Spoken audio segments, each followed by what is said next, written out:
कवी कट्टा, महाराष्ट्राचं लोकप्रिय चॅनल।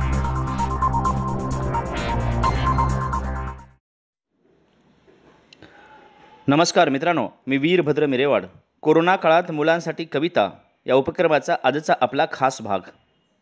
या भागात संवाद साधण्यासाठी नामवंत साहित्यिक, आस्वादक, समीक्षक, कवी, प्रभावी वक्ता, कादंबरीकार माननीय देविदास फुलारी, नांदेड। एके ठिकाणी असं म्हटलंय, सज्जनांचे अंतःकरण विशाल असते, अवघी अपुरते ओसंडले पात्र असे त्यांचे स्वरूप असते। जोपर्यंत आजूबाजूच्या वातावरणात दुःखाचे, दैन्याचे विषारी वारे वाहत असतात, तोपर्यंत ही उदार मनस्क माणसे सुखी होऊ शकत नाहीत। सर्वांनीच सुखी व्हावे हीच त्यांची आत्यंतिक इच्छा असते। जो जे वांछील तो ते लाहो या गटात फुलारी सर आणि त्यांचे समस्त साहित्य मोडणारे आहे असं वाटतं।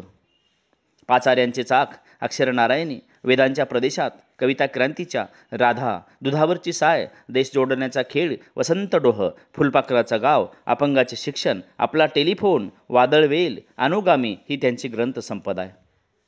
सरांना राजापूर येथील कॉम्रेड गंगाधर मोहिते राजस्तरीय, BSNLचा संचारश्री, नाशिकचा मुक्ता साळवे, अंबाजोगाईचा संतोकराव भोकरे बालसाहित्य सेवा, पुणे येथील उत्कृष्ट वाङ्मय निर्मितीचा 12 मोडक, अखिल भारतीय बालसाहित्य संस्था पुणे, लातूरचा नामदेव काळे, दर्यापूरचा ढाकरे, शेवाळा येथील चक्रधर वाङ्मय, माहोर येथील संत विष्णुदास, श्री छत्रपती शिवाजी शिक्षण संस्था नांदेडचा मा जिजाऊ वाङ्मय पुरस्कार अशा अनेक पुरस्काराने सर सन्मानित आहेत। महामहिम राष्ट्रपती डॉक्टर प्रतिभा देवीसिंह पाटील यांच्या नागरी सत्कारातील मानपत्राचे लेखन त्यांनी केलं आहे। राज्यस्तरीय आणि अखिल भारतीय साहित्य संमेलनात त्यांनी अनेक वेळा निमंत्रित कवी, वक्ता म्हणून सहभाग नोंदविला आहे।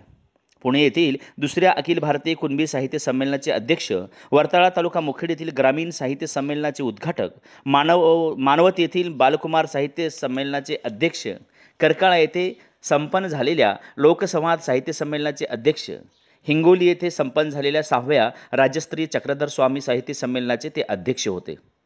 इतनी शक्ती हमें देना दाता, कविता निर्मितीची प्रक्रिया, भारतीय संस्कृतीच्या पाऊलखुणा यासह अनेक विषयावर ते व्याख्याने देतात।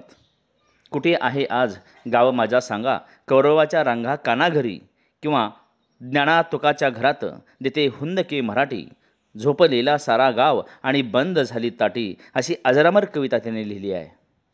माननीय फुलारी सर म्हणजे शब्द पंढरी, फुलारी म्हणजे साहित्याचे वारकरी, फुलारी म्हणजे कवितांचे भरजारी वस्त्र, फुलारी म्हणजे शब्दांची सरिता खळखळणारे, फुलारी म्हणजे अक्षरांचे पुजारी।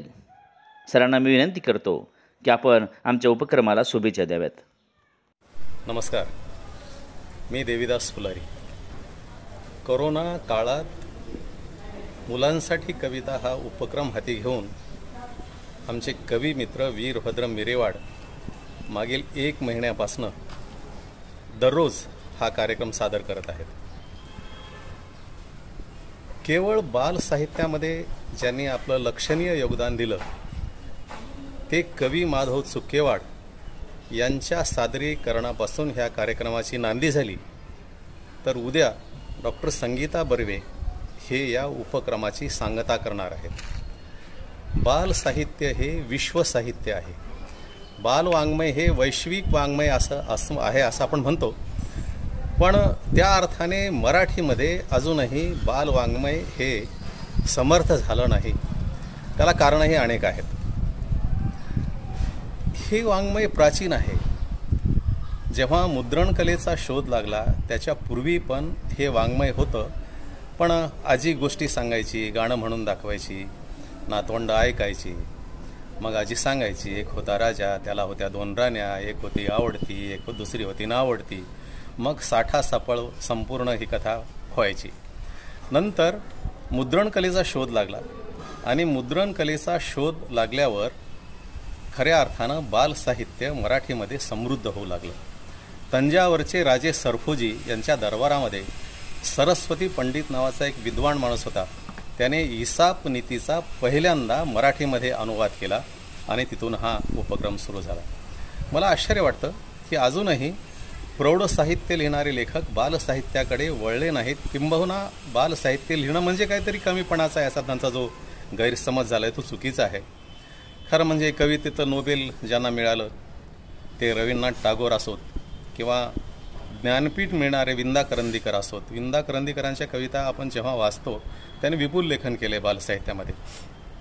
पंढरपूरच्या वेशीबाहेर आहे एक छोटी शाळा, पंढरपूरच्या वेशीबाहेर आहे एक छोटी शाळा, सगळी मुले आहेत गोरी, एक मुलगा कुट्ट काळा. दंगा करतो, मस्ती करतो, खोड्या करण्यात आहे अट्टल, मास्तर म्हणतात करणार काय, न जाणो असेल विठ्ठल. जेव्हा घरामध्ये नातवंड खोट्या करतात तेव्हा विंदा करंदीकरांची कविता आठवते. असे काही अपवाद वगळता खऱ्या अर्थानं समृद्ध झालं नाही. काही लेखकांचं म्हणणं असं की आजची बालकविता किंवा बालसाहित्य हे खऱ्या अर्थानं अनुभूतीवर आधारित नाही. एकदा डॉक्टर आनंद यादव सरांशी गप्पा होत होत्या. डॉक्टर आनंद यादव सरांनी एक छान किस्सा सांगितला. ते म्हणाले की बालकवितेच्या संदर्भात खूप मोठी गडबड झालेली आहे. आणि त्यांनी किस्सा सांगितला, मी 4थीला होतो, आमचे मराठीचे गुरुजी फार सुंदर कविता शिकवत असत. वागो मायदेव यांची ते कविता शिकवत होते. काय होती कविता? गाच गळ्यावर मोठे वरचे मंजुळवाणी गीत गड्या, हौस्या बाळ्या बैल चालतील तालावरती घेत उड्या, गहू हरभरा मका जोंधळा पिऊन पाणी डुलतील, खळ्यामध्ये धान्यांच्या ह्या राशी उंच उंच चढतील. अशी काहीतरी ती कविता शब्द एकदम मागे पुढे झाले असते. तर आनंद यादव 4थीला होते. ते गुरुजींना म्हणाले, गुरुजी ही कविता चूक आहे. तर गुरुजी म्हणाले, अरे हे असं नको करू, ही मायदेव ह्या मोठ्या कवींची कविता आहे, त्यामुळे ही कविता चूक नाही. तेव्हा आनंद यादव म्हणाले की मोठेचे जे बैल आहेत ते बैल हे उड्या मारत कधीच चालत नाहीत. सर मी शेतकरी आहे, शेतकऱ्याचा मुलगा आहे. बैल चालतात आणि जेव्हा मोठेचं पाणी पाटामध्ये सोडलं जातं तेव्हा बैल पाणी सोडल्यावर बैल मागे येतात, उड्या मारत नाही. आणि दुसरी महत्त्वाची चूक म्हणजे गहू हरभरा आणि मका आणि जोंधळा हे पिकं एकाच हंगामामध्ये येत नाहीत. गहू आणि हरभरा हे रब्बीचं पीक आहे, तर मका आणि जोंधळा हे खरीपाचं पीक आहे. तेव्हा असा किस्सा सांगितला आणि त्यांनी आनंद यादव सर म्हणाले की आपली बालकविता, आपलं बालसाहित्य अजून अनुभूतीच्या आधारावर नाही. परवा किशोरमध्ये माझी एक कविता प्रकाशित झाली. स्वाभाविकपणे खूप त्या कवितेची चर्चा झाली. आमचा पिंट्या भलताच रड्या, कम्प्युटरवर पहा करतो खोड्या. आमचा पिंट्या भलताच रड्या, कम्प्युटरवर पहा करतो खोड्या, कम्प्युटरवर दाखवतो पाणी आली फुले, कम्प्युटरवर दाखवतो पाणी आणि फुले, मग शांत होतात रडणारी मुले, प्राण्यांचे आवाज त्यातून काढतो, चिरेबंदी वाड्याची दगडही पाडतो, पिंट्याचा कान धरल्यावर करतो कम्प्युटर बंद, तरी पिंट्याचा सुटत नाही पहा छंद. जेव्हा ही कविता वाचतो तेव्हा मला माझ्या डोक्यात विचार आला की पर्यांच्या कथा, राक्षसांच्या कथा, भूताखेतांच्या कथा ह्या तर मुलांना आवडतात, अद्भुत मुलांना आवडतं. तिथून जो प्रवास सुरू झालेला आहे तो आता कम्प्युटरच्या संगणक युगापर्यंत हा प्रवास आलेला आहे. प्रौढ वाङ्मयामध्ये जे वेगवेगळे प्रवाह आले, ग्रामीण साहित्य आलं, दलित साहित्य आलं, एवढंच काय धर्मावर आधारित साहित्य आलं, ख्रिस्ती मराठी साहित्य आलं, मुस्लिम मराठी साहित्य आलं, असे वेगवेगळे प्रवाह, स्त्रीवादी साहित्य आलं, असे वेगवेगळे प्रवाह बालकवितेमध्ये किंवा बालसाहित्यात आले नाहीत. तेव्हा बालसाहित्य हे अधिक उपक्रमशील व्हावं आणि ते अधिक मुलांना खिळवून ठेवणारं असावं, यासाठी जे काही उपक्रम चाललेले आहेत आणि जे काही थोडे बहुत प्रयत्न चाललेले आहेत, तेव्हा अंशतः का होईना ही चळवळ वृद्धिंगत करण्याचं काम आमचे मित्र वीरभद्र मिरेवाड करत आहेत. त्यांना या उपक्रमासाठी ते एक अध्यापनामध्ये जीव लावणारा हाडाचा शिक्षक आहे. त्यांना मी शुभेच्छा देतो आणि या उपक्रमाला याचा आदर्श घेऊन असे उपक्रम अनेक संस्थांनी किंवा लेख साहित्यिकांनी करावेत असं मला वाटतं. परत एकदा मी वीरभद्र मिरेवाड यांना शुभेच्छा देतो आणि थांबतो. धन्यवाद.